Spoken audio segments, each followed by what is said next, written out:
Hey everyone, I thought I'd do an update on my Audi. A couple of things that I wanted to talk about. I had the car at the dealer last week, and the reason why is because the brake pedal, for some reason, is very, I don't know if you can hear that. It's very loose. So they tried to do some kind of adjustment on the brake, what do you call it, the brake booster, that big metal thing. I can't really show up there. They try to do an adjustment there, but the brakes actually feel very good on the car. I mean, they're quite reassuring, but the problem is when I go over bumps and stuff, the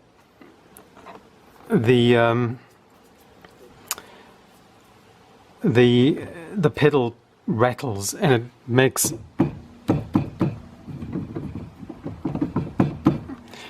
a noise. So it's really not nice driving the car like that, and it's been like that for quite a while. So what happened is, I don't know, a couple of things have been going wrong with the car. They've been fixed now. The sound system, the reverse camera actually, not the sound system, just stopped working yesterday. And it was 42 degrees in our town yesterday. It's pretty hot even now. I just want to switch this thing off. Hold it down, and it just stopped working. So what I did is I had to fit a new camera. Now this is the new camera on the car, that one over there, and what happened is I had to take this whole thing off. Now to get that off, you've got to lift the trunk, and you've got to take this thing off. Sorry, let me just kill my music here.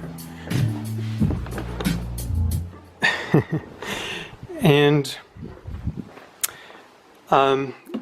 luckily I've got an electronic Ryobi screwdriver thingy, so you've got to take all these little screws out. I don't know if you can see them, but they actually have the same kind of felt on them. Very clever for Audi to do that, because you can barely notice them. And then inside here there are two screws holding this thing in, the handle that you use to pull the tailgate down, you know, like that. So basically you got to loosen the lock mechanism over here. I used a cable tie just to let it hang there, because otherwise it hangs on the check rod, which I don't think is very safe. You can see I'm missing my triangle. And the wire for the camera runs through here, this grommet, and it runs up here. There's the connector for the camera, and it runs through here and then through there, and it's hooked up to the brake, the backup lights in here. You can see there's the cable right there, and it's been spliced into the reverse and the ground. So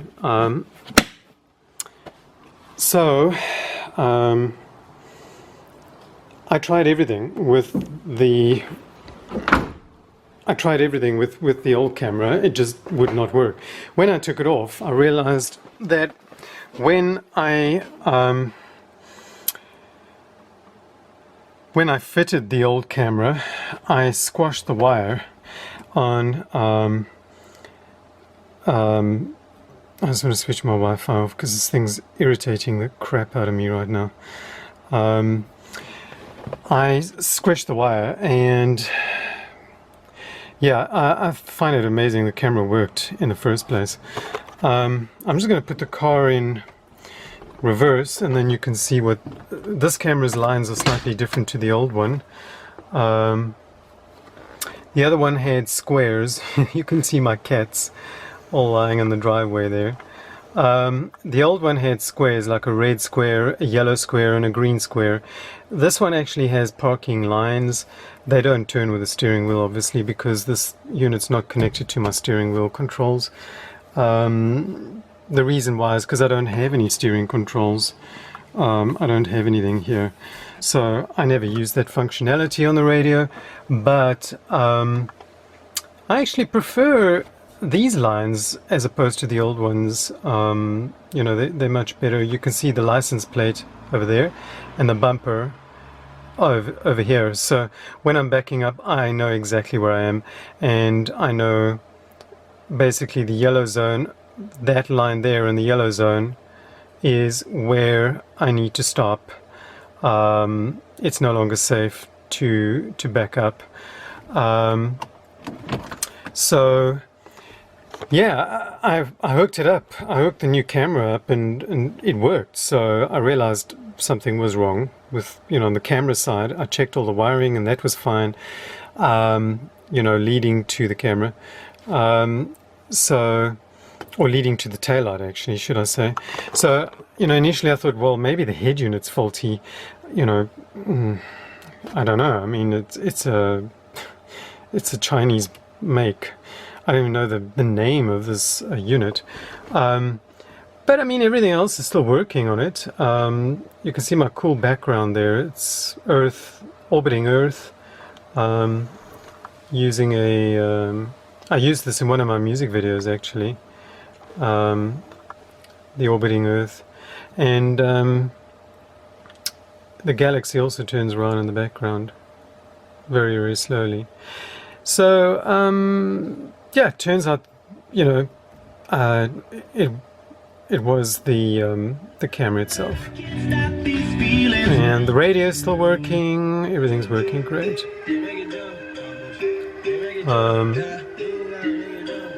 That's 5 FM. That's PE FM. That's Algoa. Now what happens here is that tends to scroll when it's been on here for a little bit. I have to turn the music off for copyright issues. Now obviously it's not going to scroll while I'm trying to show this, but when I'm driving it scrolls, and it gives you the name of the song and it, you know, the name of the station, and it would be great if it actually gave you the temperature. But you can see the temperatures up there. There's the temperature, 23 degrees right now. It's 23 degrees and very, very humid. Navy button. It's a bit slow since the Sygic did an update. Now, once again, I just want to say that Sygic really is one of the best sat-navs I've ever seen. And this new update that they've done, you can actually, I don't know if I showed in my previous video, you can zoom right out, and you can zoom out into the world, you know, and you can, I mean, Sygic does cover the whole world, and you can see it shows you it's nighttime on that side of the world right now. So it's very, very, very clever. And if I press the locate me button, it comes back to where I am now. So it's very, very, very good in terms of the new GUI interface. I love it. I love it. I love it. I love it. And voice has been muted. Nah, I don't want to mute voice. The nice thing of this is it still gives you your mileage. It shows you how fast you're driving at the bottom. You can have that in miles per hour, anything you want. It gives you the time. It's 4:15 in the afternoon right now. And if you just touch the screen, it brings up the menu. Okay, and you can see there you can sign in. I'm not signed into Sygic. I don't, and there's your settings. I'm not into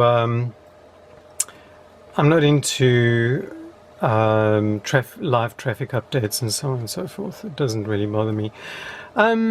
Now, like I said before, if you press, I'll just turn on the lights. If you press the menu button over there, it'll also bring up the menu. So you can see it's brought it up there, and you just press on that, and you can go to your settings. So, and there are a lot of settings, trust me, there are quite a lot. You know, you can go to your map settings, that's got a whole lot of settings there. You can go to your route planning settings, you know, toll roads, unpaved roads, motorways, ferries, route computing, fastest route. You got your regional settings, language, distance in units, time format, GPS coordinates, notifications and sounds, that's voice instructions. So you can go into voice, and it'll actually give you a bunch of options here. I'm not interested in Deutsch, I don't speak German.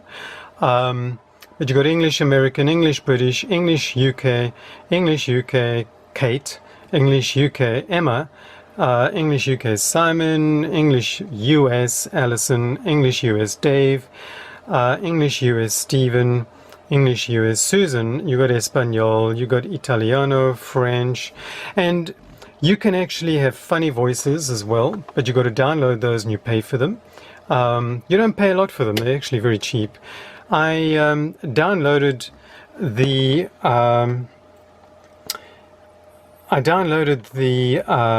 what do you call it? I'm just going to start the car because it's kind of hot right now. So you can download many things like the live traffic update. You can download the speed camera update for the latest you know, traffic enforcement cameras. Let's just get the aircon going.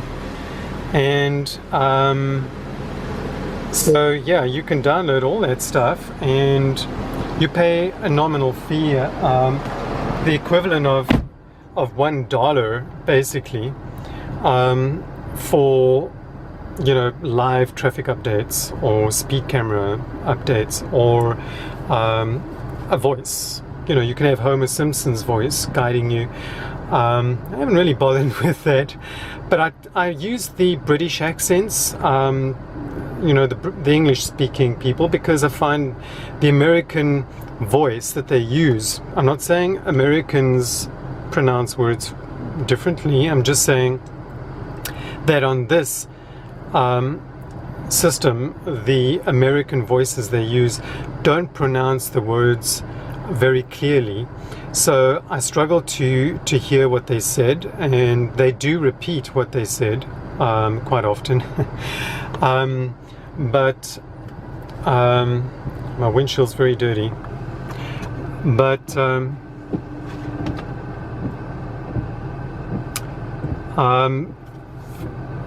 I find the British people tend to pronounce the words, or I can hear it a little clearer. Let's just put it that way.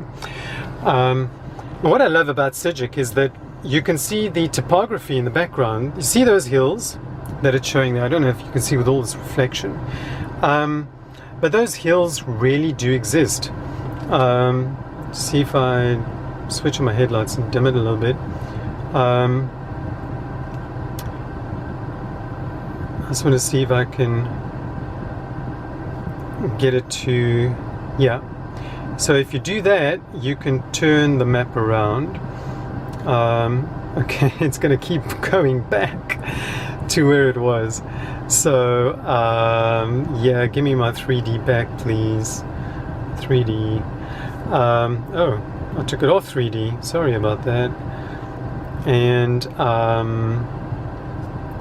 so those hills really do exist here where I live, and they really do look like that. So it's very accurate in terms of the topography, I'd say, and that's one of the reasons I love Sygic. So if you're thinking of getting Sygic and you got an Android system in your car like this, I can highly recommend downloading it. If you use your phone and you want offline maps while you're driving, you want to use your phone for a sat-nav system, or as a sat-nav system, and your phone has a very good GPS built into it, then I'd say definitely buy Sygic. I bought Sygic. It cost me the equivalent of about $40 here in South Africa, and I don't regret it because it's offline maps. You download the map for the country you want. If you want a map for another country, you go into another country, then you simply buy that map, and for a nominal fee, it's really, really cheap. And I've actually find that the system, I don't want to say this too loud, but it's almost too cheap, you know, considering what you pay for an in-car sat-nav system from Audi, or, I mean, Audi is now using Google. And you know, I mean, it's really, it's amazing. So, and you can, in fact, when you're in, I just want to see if I can go out to the city and zoom in. I want to show you the buildings are actually 3D buildings. It shows you the buildings in 3D. I don't know if you can see that. Now you see that the building's all in 3D. There's a high-rise building over there close to the sea, and that's actually the post office in Port Elizabeth. So it gives you all the buildings in 3D, you know, wherever you're going, and it's really quite amazing, you know, how it does this. If we go further down, I'm not sure if you can see that.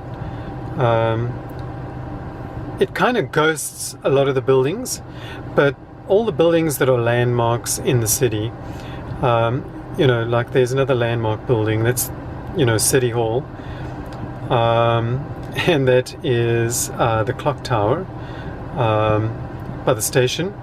And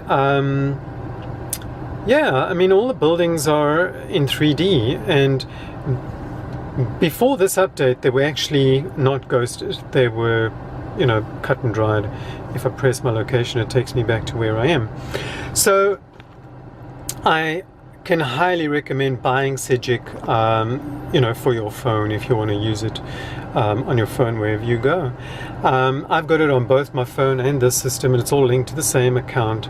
You can save all your favorite spots, you know, if your sounds, like now if I connect this thing to my Wi-Fi, I can actually sync all my favorite spots from my phone that I've synced onto the cloud of Sygic. It'll sync them to this system, so, and all the places you've been to, it'll sync to both the phone and the head unit and make sure they're both congruent. So I'm just going to get out of the sat nav now. So it's pretty. It says, do you want to exit GPS navigation? And I say yes, and it takes me right back. Now the thing that I like is, if I do, I can press that icon there for Navi, or I can hit the button that says Navi on my sound system. I'll just go into it again. Just want to show you something. Oh wait, it thinks, oh there we go, Sygic. While you're in your maps, you know, you can go to, wow, it's so nice and cool in here now. Okay, take me to where I am. You can hit the home button. There's my home button.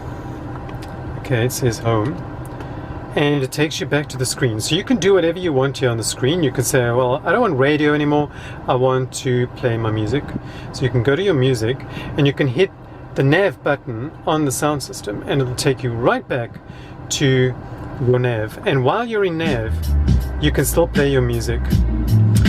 Now, what happens is, when you've got voice instructions, turn-by-turn instructions using the voice guidance, it will turn the volume of the of your music down, give you the instruction, and then the volume of the music comes back up, just like a car sound system. It's really, really amazing, and I love it. I enjoy it. So yeah, that's the update for my Audi. And you can see my Audi now has 134,000 kilometers on the clock. That's about the equivalent to, I'd say, close to 80,000. No, it's about 75,000 miles that it's got on the clock now. So I guess I shouldn't be too hard on the old girl every time something goes wrong, because it's got high mileage. She's very old. It's about 15 years old now, actually. And I guess considering the age of the car, 15 years old, it's really not too bad, you know. And for a 15-year-old car, I'd say the seats are still pretty good. You can't see them too well now because it's getting dark. And I'm in the garage. You're probably wondering, where is my Jag?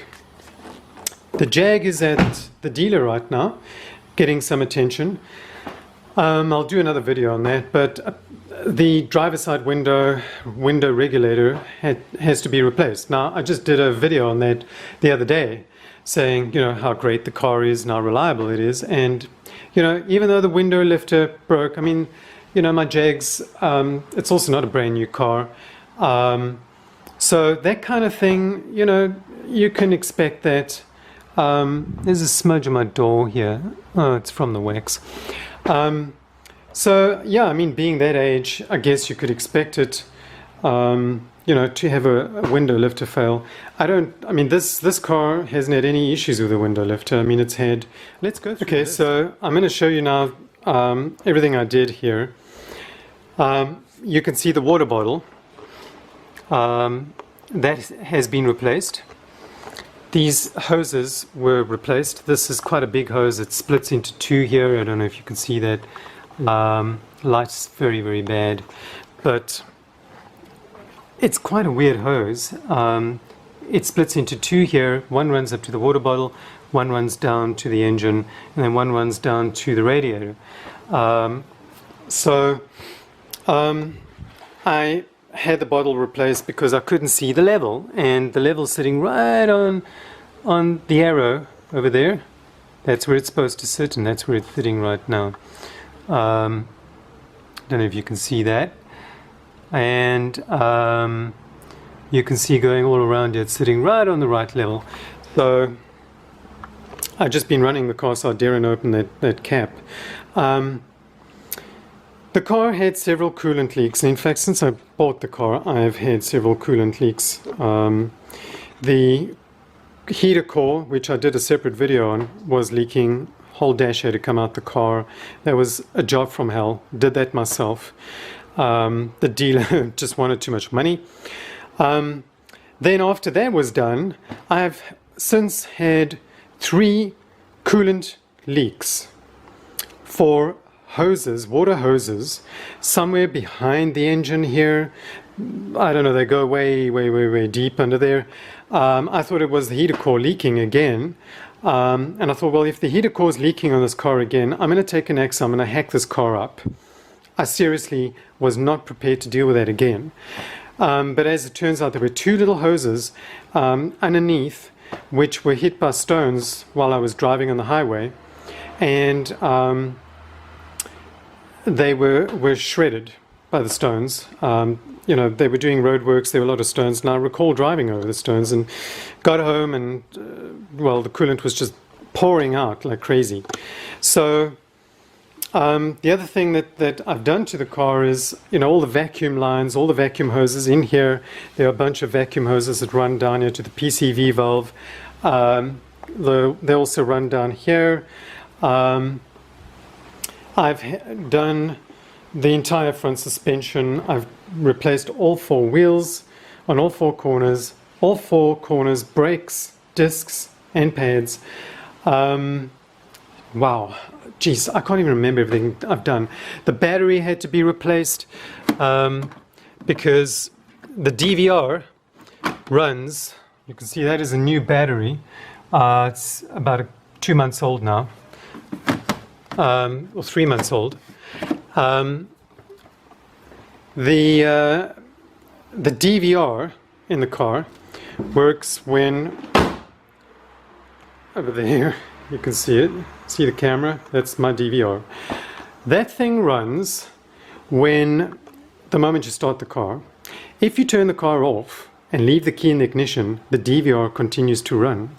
So what happened is the car went to the dealer for the water leaks, and a week later the car failed. I was stranded in town. It just would not start. The battery was dead. Now when a battery goes dead on these modern cars, the gauge cluster does all kinds of funny things. All kinds of errors come up and lights start flashing, and it's really not a nice thing to witness, because I initially thought, oh my god, the ECU. And the ECU on a car is just something you don't even, we don't go there, we don't even mention that. It's just something you don't want to even consider talking about, yet alone having go wrong on your car. We know how expensive those things are. So anyway, it turned out the battery was kaput, was done. So I fitted a new battery, and I then, after going through the footage, realized the car was at the dealer when they did those two hoses for 3 days.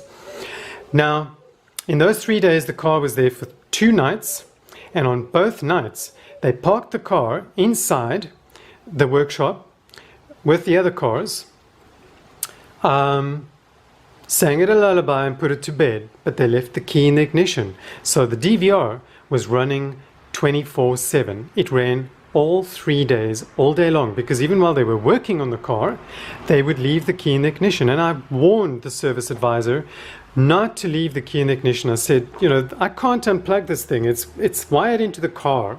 So please just pull the key out the ignition, throw it in the door pad, and then they can work on the car. No, they didn't do that. So my battery ran down. Cost me an arm and a leg for a new battery, because this car, you can't just throw any battery in it. It's got to be a specific kind of battery that carries so many amps, and so on and so forth, for everything that's running on the car. Now, I've since realized as well that with all the electronics I've put on the car, the alternator is no longer doing the trick.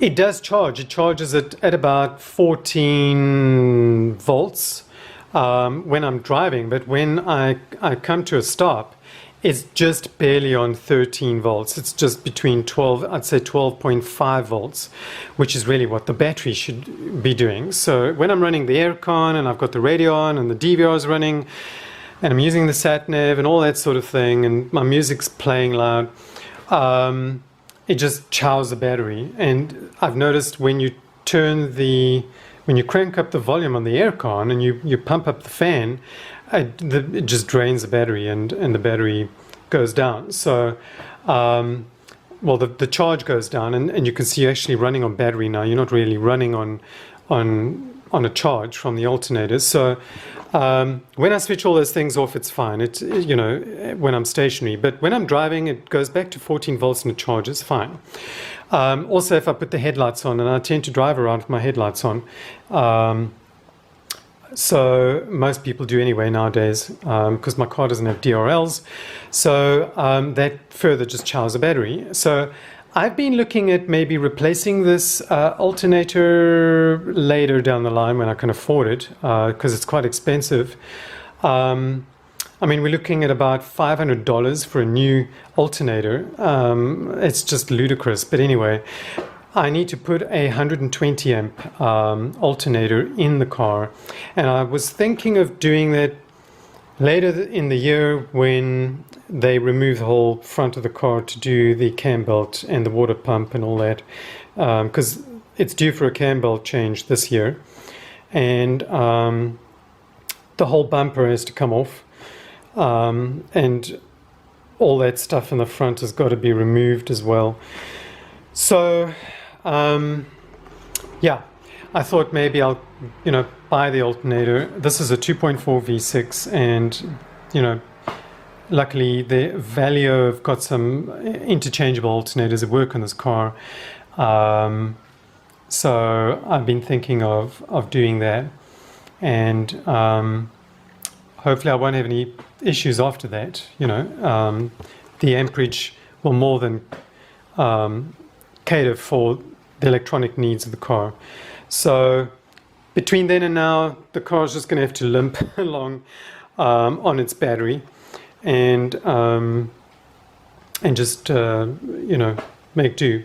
I mean, that is the only time it failed, is on me, because of the fact that they left the DVR running. So it did run the battery down. The battery's kind of tired. I didn't drive the car much in the few days after that.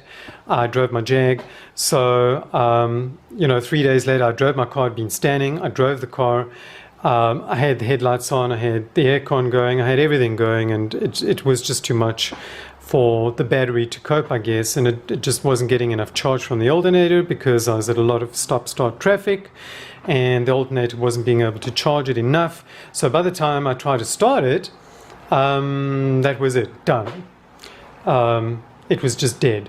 And the weird thing is, my brother jump-started the car for me. I brought it home, switched the car off, I let it stand, and the next morning, I wanted to take the car to go and change a battery, and it started right up. So, I don't know if the drive home, I took it on the freeway actually when I came home. I don't know if that little drive just, did it some good to get that battery up to snuff. But I didn't want to take any chances and just, drive on the old battery, because the battery had been in the car for 6 years. So the battery was also on its last legs, put it that way. So, I've done quite a lot to the car in addition to the services. It had a gearbox service last year. No, I lied. The year before last, it had a transmission service. So I will do another transmission service next year.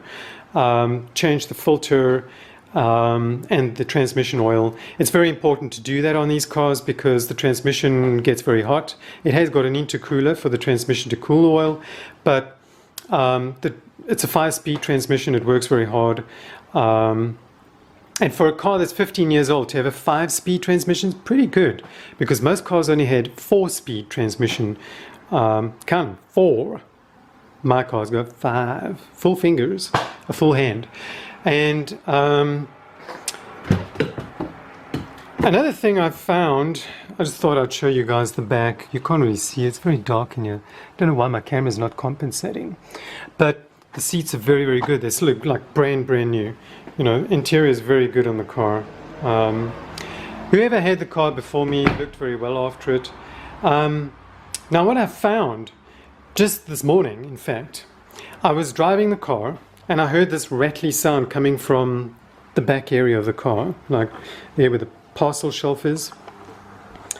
And the car was at the dealer last week. Like I mentioned, they had a look at that brake pedal thing for me. Now, when you book the car in at the dealer, they check your tools. Now, my tire iron is there because I don't have a standard Audi tire iron. I've got a heavy duty one. This is the toolbox. Now, the jack and the spanners and tools and everything is in here. Okay, and the handle is linked to 2 little clips. I don't know if you can see them down there. So when you lift the handle, these clips open up and you can remove the toolbox. When you close the handle, the toolbox cannot move around. See? It's there. It's in there. It's not going to move. Now, this morning when I was driving around, I had to go to the stationery store to go and buy some stationery for my office, and I heard this rattling sound when I went over bumps and stuff, and I thought, oh my god, I've just had the rear shocks done last year, about 6 months ago. Front shocks have also been done a year and a half ago, with new, strut mountings. I put new strut mountings on the back, all the stop buffers, and everything is new, brand new. I mean, the whole suspension is basically new now on this car. And it does make a big difference when you change all those stop buffers and you renew them. And I mean, the car is just a much softer ride. So even with a softer ride, I was hearing these rattles coming from the back, and it was irritating the living crap out of me. I can't stand rattles in a car. So when I got home, I opened the trunk and I thought, well, what could be making this noise? And then I realized, well, when the dealer checked my tools, they took the box out of that little compartment and they just chucked it back in. They even left the box open. So my tools were rattling around. The box itself was jumping up and down inside there, and it actually damaged this carpet. This carpet has a clip. In here there's a clip right in here, and for some reason, I don't know if the toolbox jumping around, but the clip was broken, and I don't know where the part is. The piece that broke off, I can't find it down there. This is for the CD changer, by the way. And as you can see, I don't have a CD changer, but it broke the clip. So what I did is I have this this sticky felt stuff. It's sticky only on one side. It's not sticky on the other side. But I stuck this from there all the way up there, so it keeps the carpet in place. As you can see, the carpet cannot move around now, and I thought maybe it was my tire iron, but I mean, I've wrapped it in a towel so that it can't rattle. And so that was it for the rattle. No more rattles. Okay, so sorry this is another long video, but thanks for watching.